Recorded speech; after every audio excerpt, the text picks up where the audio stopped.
Баршаңызға қайырлы күн. Бүгін осындай мясной деген салат жасайтын боламыз.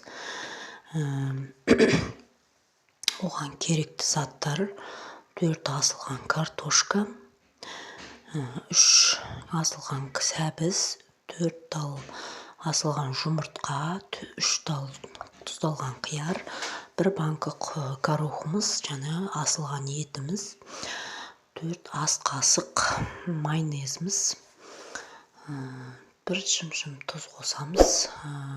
Тұзды көп қоспаймыз, себебі майонезбен тұздалған қиярда тұз бар. Көп қоссаңыздар ащы болып кетеді. Сол себептен мен аз қосып жатырмын. Әркім өз қалауынша қосса болады. Үстілеп жақсылап араластырып аламыз. Сіздер де жасап көріңіздер.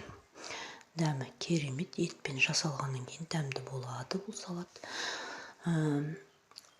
Видеом ұнап жатса лайк басып, комментарий бөліміне өз пікірлеріңізді қалдыра кетіңіздер. Каналыма тіркеліп кетіңіздер. Сау болыңыздар.